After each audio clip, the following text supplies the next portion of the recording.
ইয়াতে নটিফিকেশ্যন যদি আপোনালোকে লক্ষ্য কৰে নটিফিকেশ্যন আপোনালোকৰ চেণ্ট্ৰেল ইণ্ডাষ্ট্ৰিয়েল ছিকিউৰিটি ফ'ৰ্চৰ ফালৰ পৰা মুকলি কৰি দিছে। ইয়াতে যিখন আপোনালোকৰ নটিফিকেশ্যন হয় ইয়াতে আপোনালোকৰ অকল মেল কেণ্ডিডেট যিসকল আছে তেওঁলোকে ইয়াতে এপ্লাই কৰিব পাৰিব। লগতে ইণ্ডিয়ান চিটিজেন হ'ব লাগিব। অকল মেল কেণ্ডিডেটৰ কাৰণে ইয়াতে এপ্লাই কৰিব পাৰিব। লগতে এটা পদ দিছে আপোনালোকৰ কনষ্টেবল ড্ৰাইভাৰৰ পদ সমূহ আৰু আপোনালোকৰ ড্ৰাইভাৰ কাম পাম্প অপাৰেটৰ দুটা পদ আপোনালোকৰ মুকলি কৰি দিয়া হৈছে। আৰু এই পদত আপোনালোকৰ যিটো দৰমহা দিয়া হ'ব আপোনালোকৰ পে' লেভেল 3 হ'ব। প্লাছ আপোনালোকৰ যিটো বেছিক পে' আপোনালোকৰ আৰম্ভণি হ'ব 21,700 টকাৰ পৰা আপোনাৰ বেছিক পে' আৰম্ভণি হ'ব আৰু 69,100 টকালৈ আপোনালোকৰ বেছিক পে' থাকিব। প্লাছ আপোনালোকৰ ইয়াতে চেণ্ট্ৰেল গভৰ্ণমেণ্টৰ যিখিনি এলাউন্সখিনিৰ কথা ইয়াতে উল্লেখ কৰি দিয়া আছে। আপোনালোকে ইয়াতে এলাউন্সখিনি ইয়াতে পাব। আপোনালোকে যিটো আমাৰ নেশ্যনেলিটি চিটিজেনশ্বিপ মানে কি হ'ব লাগে ব্যক্তিজন যোনে এপ্লাই কৰিব তেওঁ ভাৰতীয় নাগৰিক হ'ব লাগিব। সেইটো মই আগতেও কৈ দিছোঁ আপোনালোকক ভাৰতীয় নাগৰিক হ'ব লাগিব। লগতে মেল কেণ্ডিডেট হ'ব লাগিব এটা এপ্লাই কৰিবলৈ হ'লে তেনেহ'লে আপোনালোকে ইয়াতে এপ্লাই কৰিবলৈ পাৰিব। আপোনালোকে যেতিয়া লক্ষ্য কৰে নেম অফ পষ্ট মই হিচাপত প্ৰথমটো আপোনালোকৰ কনষ্টেবল ড্ৰাইভাৰ টোটেল আপোনালোকৰ আনৰিজাৰ্ভৰ কাৰণে ভেকেঞ্চি আছে 344টা, SCৰ কাৰণে 126টা, STৰ কাৰণে 63টা, OBCৰ কাৰণে 228টা, EWSৰ কাৰণে 84টা, টোটেল আপোনালোকৰ ভেকেঞ্চি থাকিব 845টা কনষ্টেবল ড্ৰাইভাৰ ডাইৰেক্ট।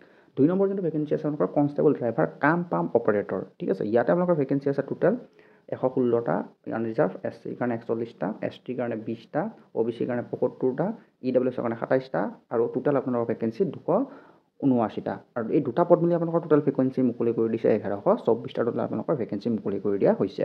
আৰু যদি আপোনালোকে এই নটিফিকেশ্যনটো যদি ডাউনলোড কৰিব বিচাৰে তেনেহ'লে মই আপোনাক আমাৰ টেলিগ্ৰাম চেনেলত দি দিছোঁ। আপোনালোকে ডেছক্ৰিপশ্যন বক্সত চেক কৰিব আমাৰ টেলিগ্ৰাম চেনেলৰ লিংকটো দি আছে তাতে আপোনালোকে ক্লিক কৰি এই নটিফিকেশ্যন ডাউনলোড কৰি ভালকৈ চাব পাৰিব গোটেইখিনি বস্তু। Recruitment will be conduct in following stage. আপোনালোকৰ কেনেকুৱা ধৰণৰ প্ৰচেছসমূহ হ'ব PET and PST document and trade test আপোনালোকৰ অনুষ্ঠিত কৰা হ'ব। লগতে OMR এণ্ড CBT মোৰ এক্সামিনেশ্যন হ'ব মানে কম্পিউটাৰ বেছ টেষ্টৰ এটা এক্সামিনেশ্যন হ'ব আৰু এটা আপোনালোকৰ হেণ্ড ৰাইটিং OMR বেছৰ এটা আপোনালোকৰ এক্সামিনেশ্যন হ'ব। আৰু লাষ্টত আপোনালোকৰ C নম্বৰত কি কৈছে যে আপোনালোকৰ মেডিকেল এক্সামিনেশ্যন এটা হ'ব তাৰপিছত আপোনালোকে ইয়াতে পৰীক্ষাত পাছ কৰি যোৱাৰ পৰা আপোনালোকে চাকৰিসমূহ পাব। এলিজিবিলিটি ক্ৰাইটেৰিয়া ইয়াতে এজ ক্ৰাইটেৰিয়াটো আপোনালোকৰ ধৰি দিছে যে কেণ্ডিডেটজন আপোনালোকৰ 21 বছৰৰ পৰা 27 বছৰৰ ভিতৰত হ'বলৈ লাগিব আৰু 4/3/2025 ভিতৰত যিজন ব্যক্তি ইয়াতে এপ্লাই কৰিব তেওঁৰ 21 বছৰ কমপ্লিট হ'ব লাগিব। 4/3/2025 ভিতৰত যিজন ব্যক্তি ইয়াতে এপ্লাই কৰিব তেওঁ 27 বছৰ কমপ্লিট হ'ব লাগিব। তেনেহ'লে আপোনালোকে এইবোৰত এপ্লাই কৰিবলৈ পাৰিব। ইয়াতে আপোনালোকে আপাৰ ৰিলেক্সেশ্যনসমূহো পাব। আপাৰ ৰিলেক্সেশ্যনসমূহ হৈছে আপোনালোকৰ ST আৰু SC হ'লে 5 বছৰ এণ্ড OBC হ'লে 3 বছৰ। PWBD কেণ্ডিডেটে এপ্লাই কৰিবলৈ নোৱাৰিব আৰু আনৰিজাৰ্ভৰ কাৰণে কোনো ধৰণৰ এটা ৰিজাৰ্ভেশ্যন নাই। এইবোৰত এপ্লাই কৰিবলৈ আপোনালোকে যিটো এডুকেশ্যন কোৱালিফিকেশ্যনৰ কথা কৈছে আপোনালোকে the candidate should must have pass matriculation. আপোনালোকে যদি চিম্পলি মেট্ৰিক পাছ কৰে তেনেহ'লে আপোনালোকে এইবোৰত এপ্লাই কৰিবলৈ পাৰিব। আৰু এডুকেশ্যনৰ certificate other than state board central board আপোনালোকৰ চাৰ্টিফিকেট যিখন থাকিব যদি আপোনালোকে অসমৰ পৰা এপ্লাই কৰিছে তেনেহ'লে আপোনালোকৰ সেৱাৰ পৰা যিখন চাৰ্টিফিকেট দি আছে পাছ চাৰ্টিফিকেট মাৰ্কশ্বিট মোক থাকিলেও আপোনালোকে এইবোৰত এপ্লাই কৰিবলৈ পাৰিব। আৰু প্লাছ আপোনালোকৰ কি হৈছে যে আপোনালোকৰ ড্ৰাইভিং লাইচেঞ্চ থাকিব লাগিব। ড্ৰাইভিং লাইচেঞ্চ থাকিলে আপোনালোকে এইবোৰত এপ্লাই কৰিব পাৰিব। আৰু ড্ৰাইভিং লাইচেঞ্চৰ কি কথা কৈছে যে হেভি মটৰ ভেহিকলছ আৰু ট্ৰান্সপৰ্ট ভেহিকলৰ ড্ৰাইভিং লাইচেঞ্চ হয়তো লাইট মটৰ ভেহিকল লাইচেঞ্চ আৰু নহ'লে motor cycle with gear licence আপোনালোকৰ থাকিব লাগিব। তেনেহ'লে আপোনালোকে এইবোৰত এপ্লাই কৰিবলৈ পাৰিব।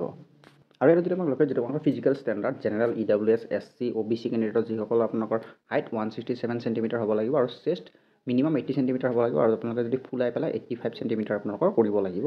আৰু ইয়াতে 2 নম্বৰ যি কৈছে ৰিলেক্স ষ্টেণ্ডাৰ্ড ইয়াত আপোনালোকৰ গড়খাছ কুমানইজ এণ্ড ডগ্ৰাছ মাৰাঠাছৰ হাইট হ'ব লাগিব 160 চেণ্টিমিটাৰ হাইট হ'ব লাগিব আৰু 78 চেণ্টিমিটাৰ আপোনালোকৰ চেষ্ট হ'ব লাগিব নৰ্মেল আৰু ফুলাই পেলাই আপোনালোকৰ 83 চেণ্টিমিটাৰ হ'ব লাগিব। তাৰপিছত যদি আপোনালোকে কেণ্ডিডেট যিসকল নৰ্থ ইষ্টাৰ্ণ কেণ্ডিডেট আৰু হিমাচল প্ৰদেশ এণ্ড জম্মু কাশ্মীৰ ইউনিয়ন টেৰিটৰীৰ যিসকল কেণ্ডিডেট আছে তেওঁলোকৰ চেম 160 চেণ্টিমিটাৰ হাইট হ'ব লাগিব আৰু 178 চেণ্টিমিটাৰ চেষ্ট হ'ব লাগিব নৰ্মেল আৰু ফুলাই পেলাই 83 চেণ্টিমিটাৰ হ'বলৈ লাগিব। আৰু এইবোৰত এপ্লাই কৰিবৰ কাৰণে যিটো আমাৰ এপ্লিকেশ্যন ফিজ ধৰি দিয়া আছে আপোনালোকৰ 100 টকা আপোনালোকৰ দিব লাগিব application fees general EWS OBC কেণ্ডিডেটসকলে। আৰু বাকী যিসকল ST SC আৰু ESM eligible reservation exempted for payment free মানে এওঁলোকে কোনো ধৰণৰ টকা দিবলৈ নালাগে। অকল OBC জেনেৰেল আৰু EWS কেণ্ডিডেটসকলে ইয়াতে 100 টকা দিব লাগিব। বাকীসকলে ইয়াতে কোনো ধৰণৰ পইচা দিবলৈ নালাগে। তো ইমানখিনি আছিল আজি ভিডিঅ'টো। যদি ভিডিঅ'টো চাই আপোনালোকে ভাল পাইছে তেনেহ'লে ভিডিঅ'টো লাইক কৰিব, চেনেলটো ছাবস্ক্ৰাইব কৰি ৰাখিব। এনেদৰে জবাটোত বা জব ভিডিঅ'সমূহ পাই থাকিব কাৰণে লগতে লগৰ সৈতে চেনেলটো শ্বেয়াৰ কৰি দিব তেওঁলোকে আমাৰ ভিডিঅ'সমূহ চাব পাৰে আৰু পদসমূহত এপ্লাই কৰিব পাৰে। তো আজি ইমানখিনিতে এৰিছোঁ। লগ পাম নতুন এটা ভিডিঅ'ত। ধন্যবাদ। জয় আই অসম।